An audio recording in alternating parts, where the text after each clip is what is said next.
예, 비선 실세 최순실 씨의 국정농단 추문에 휩싸인 박근혜 전 대통령이 헌정사상 첫 파면 대통령이 된 데 이어서 검찰에 구속됐습니다.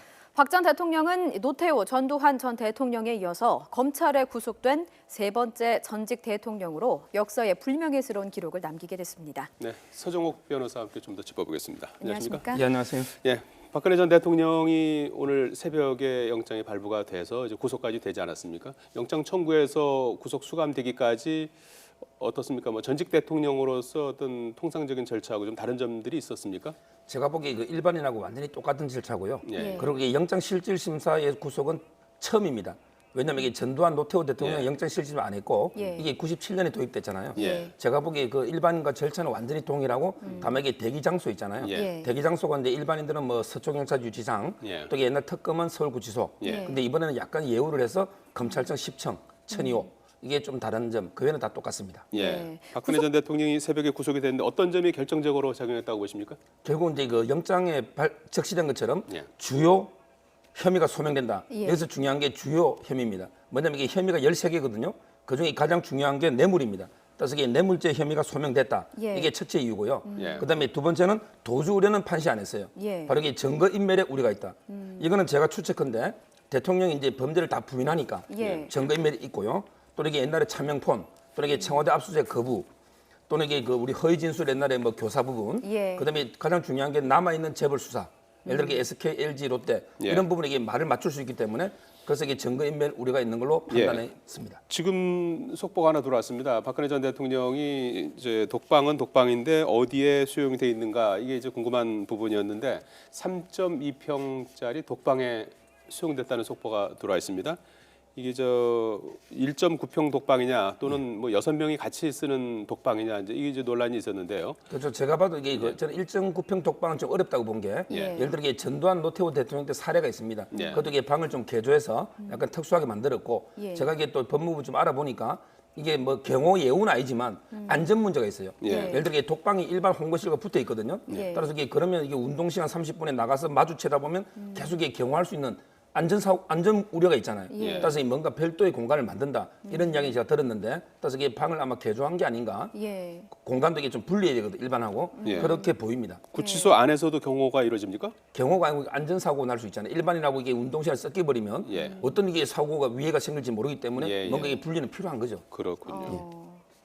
지금 독방에 수용돼 있다고 하는데 사실 저희가 지금 알고 있는 최순실 씨가 있는 독방이 1.9평짜리 독방이고 박근혜 전 대통령은 이제 3.2평짜리 독방에 수용이 됐다고 하는데 사실상의 전직 대통령에 대한 예우인 셈이잖아요.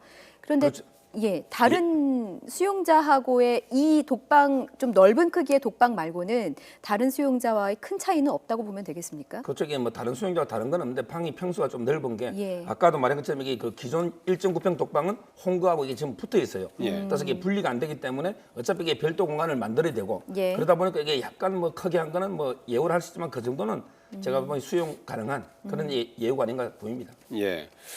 이 노태우 전 대통령이 배정받았던 방이 3.5평이었다고 합니다. 그 예. 노태우 전 대통령이 썼던 방보다는 좀 작은 그런 그렇습니다. 게 되고요. 자, 이제 그 미결 수용자 신분 아니겠습니까? 어떤 점들이 달라지는 겁니까? 결국 이제 그 미결이니까 아직까지 그 일반인하고 제가 보기에는 달라지는 거는 전혀 없어요. 예. 왜냐하면 이게 입감 절차부터 오늘 구조 들어가는 절차부터 예. 일반인하고 이게 똑같은 신체 수색 또 이게 뭐 여러 가지 그 절차는 예. 완전하게 동일하고요. 아마 그 외에도 이게 그 제가 보기에는 뭐 구치소에서 예우나 특례는 아까처럼 안전사고 외에 예. 방 예. 크기 외에는 전혀 이게 없는 걸로 보입니다. 예. 아까 저희가 조금 차상은 기자 리포트에서도 최순실 씨와 과연 만날 수 있을까, 마주칠 수 있을까 이런 부분에 대해서 궁금증이 좀 많다는 소식을 전해드렸는데 이 오고 가며 혹시라도 마주칠 수 있는 가능성 때문에 일부 수용자를 이감해야 하는 것이 아니냐라는 뭐 그런 주장이 나오고 있더라고요. 그래서 이게 어떻게 그 좀 보십니까? 교정본부 아는 분이 좀 알아봤는데요. 예. 그 가능성이 좀 높다 봅니다. 왜냐하면 이게 지금요. 그 여성들이 접견할 수 있는 변호사 접견실이 4개밖에 없어요. 예. 근데 지금 아주 거물급들, 예를 들어 조윤선 장관도 변호사가 한 10명 돼서 거의 매일 접견하고 있고요. 예. 그다음에 최순실, 또는 이 최경희 2대 총장, 예. 또는 이게 그 우리 롯데그룹의 신영자, 이분들이 매일 변호사 접견하고 있거든요. 예. 평소에도 제가 그 접견 가면 2~3시간 기다리대요. 그만큼 이게 좁은 공간에 대통령까지 들어가면 안 마주칠 아무리 공범자는 분리하더라도 한계가 있잖아요. 예. 변호인 접견실에. 따라서 이게 그 최순실은 남부구치소나 왜냐하면 이게 정호성 안종범 수석이 남부로 지금 옮겨놨거든요. 공범 분리 원칙에 따라. 예. 저렇게 최순실은 아마 딴 데로 옮길 이걸 검토 중인 걸로 제가 이야기를 들었습니다. 면회도 남성, 여성 이렇게 구분해서 면회실을 쓰나 보죠? 그렇죠. 이게 면회실 남성도 이번에 확장 공사를 해서 좀 했는데 좀 붐비지만 예. 여성은 이게 워낙 좁아서 면회실이 4개밖에 없어요. 예. 근데 여성 수용자가 많잖아요. 예. 따라서 이게 그 한계입니다. 만약에- 분리하는 게 불가능하죠. 예, 만약에 이감이 된다면 언제쯤 이루어질 것으로 예상하십니까? 그건 이게 조속하게 아마 결론은 내려야 될 것 같고요. 예. 제가 보기에 남부나 아마 이게 다른 구치소, 전 남부가 유력하지 않을까 이렇게 예측됩니다. 예.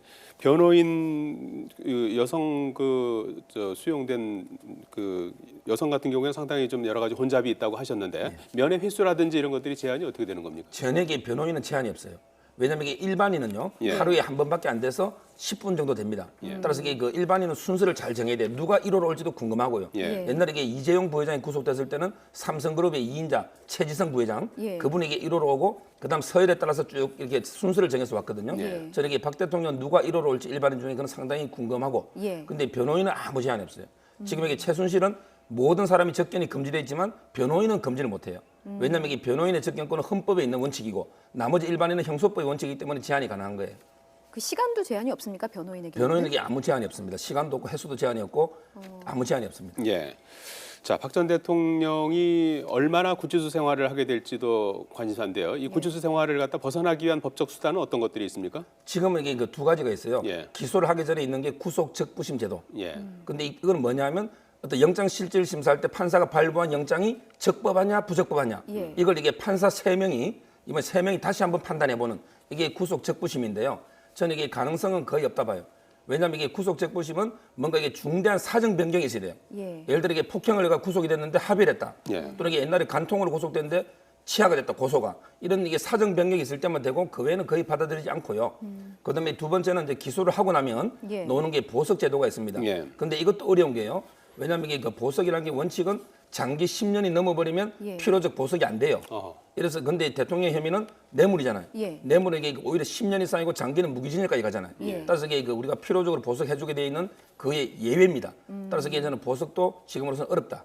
실제 이재용 부회장도 지금 보석 청구 안 하고 있잖아요. 5년 예. 이하지만 예. 어렵다고 보입니다. 예. 검찰이 4월 중순에 기소 의사를 밝혔습니다. 검찰 조사를 어떻게 받을지도 관심인데 박근혜 전 대통령이 검찰 소환해서 오는 건가요? 아니면 검찰이 출장 조사를 갈 수 있는 건가요? 제가 보기에 이거 소환회가 오는 경우는 거의 없을 거로 보입니다. 왜냐하면 이게 일단은 첫째는 경호 문제가 또 생겨요. 안전 소환하려면. 예. 그리고 이제 두 번째는 만약에 소환해도 박 대통령이 불응할 가능성이 많아요. 따라서 이게 그 저는 소환해서는 조사하는 게 아니고 옛날에 전두환 노태우 대통령 때도 검찰 직원이 예. 바로 이게 구치소로 찾아갔거든요. 예. 저는 이게 그 오히려 필요하다면 검찰 직원이 구치소로 가는 방법으로 그럼 이게 안전이나 경호 문제도 없으니까 그런 방법으로 한두 번 할 수는 있겠지만 예. 소환할 리는 없을 거로 보입니다. 그러면 박 전 대통령의 수위 입은 모습은 공개되지 않을 가능성이 크다고 봐야 되는 거죠. 그렇죠. 이게 물론 지금 소환해도요. 예. 이게 미결이잖아요. 예. 그러면 이게 어차피 사복을 입고 놀 수는 있습니다. 예. 다만 이게 번호표는 붙여야 되겠지만 예. 수위는 안 입어도 그건 자유입니다. 예. 검찰이 출장 조사를 하게 되면 그때 조사를 거부할 수는 있습니까? 없습니까? 물론 있죠. 왜냐하면 이게 묵비권 행사도 내가 똑같고요. 예. 또 이게 조사에 불응하면 안 넣을 수도 있고요. 저는 이게 그럴 가능성도 충분히 있다. 왜냐하면 지금 이게 그 박 대통령이 어차피 법정 투쟁을 벌이기 때문에 예. 이제 검찰 수사에 협조할 의미는 없거든요. 저는 이게 그 순순히 협조할 걸로 예상되지는 않습니다. 예. 묵비권 행사하는 게 나중에 재판에 영향을 미치진 않는 겁니까? 이미 어차피 이게 다 부인해가 조사를 다 받았기 때문에 이제 예. 새롭게 더 추가로 조사할 것도 많지 않고요. 크게 뭐 유불리하고는 관계 없습니다. 예. 현재까지는 뭐 혐의를 일관되게 이제 부인한 걸로 어제 영장 실질 심사에서도 이제 부인한 걸로 이렇게 지금 알려지고 있지 않습니까? 앞으로도 이제 그런 입장을 유지할 것 같은데 말이죠. 그렇죠. 지금 그 혐의를 인정할 경우에 예상되는 형량은 어느 정도로 좀 추산할 수 그렇죠. 있습니까? 이거는 이게 법정이 워낙 높아 협의를 인정할 수가 없어요. 예. 예를 들어 이게 집행유예냐 실형이냐 경계가 애매한 가벼운 범죄일 때는 예. 선택적으로 이게 자백을 하고 인정할 수도 있지만 예. 박 대통령의 혐의는 장기 아무리 이게 단기 10년 이상이잖아요. 예. 따라서 이게 그 혐의를 아무리 인정해도 최소한 이게 5년 이상입니다. 예. 왜냐하면 이게 판사가 감형할 수 있는 건 2분의 1까지 장량 강경할 수 있거든요.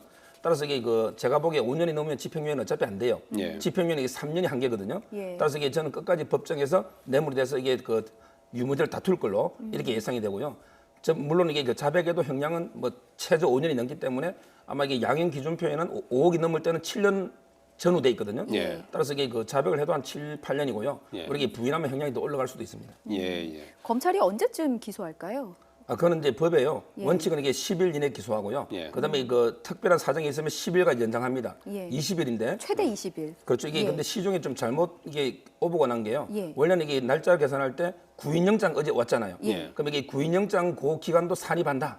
이게 법에 돼 있습니다. 예. 따라서 이게 오늘이 2일째입니다. 예. 이런 식으로 계산하면 이게 4월 18일까지는 예. 기소를 해야 되고요. 예. 그런데 문제는 4월 17일 날 이제 그 공직선거법에 선거운동이 시작되잖아요. 그렇죠. 따라서 이게 영향을 안 주기 위해서 아마 제가 보기에 그 전에 하고. 기소할 걸로 보입니다. 예. 예. 그러면은 이제 재판은 대선 이후에 이제 본격적으로 시작이 된다 이렇게 봐도 되는 거군요. 물론 이제 물론 법원에서요. 예. 저는 이게 대선을 고려할 거를 안 봐요. 왜냐하면 이게 구속 재판은 1심을 6개월 이내. 예. 물론 특검이 기소한 거는 3개월 이내에 끝내야 됩니다. 예. 따라서 이게 그 법원의 일정에 따라 원칙적으로 진행할 걸로 보이는데 예. 다만 이게 통상적으로도요. 예를 들어 이게 4월 중순쯤에 기소하면 예. 보통 이게 5월쯤에 한 2, 3주 뒤에 재판이 잡히거든요. 예. 그럼 이게 어차피 대선 기간이 지나기 때문에 그렇군요. 자연스럽게 지나는 거지 뭐 고려한다고는 안 봅니다. 알겠습니다. 서정욱 변호사였습니다. 도움 말씀 고맙습니다. 맞습니다. 감사합니다.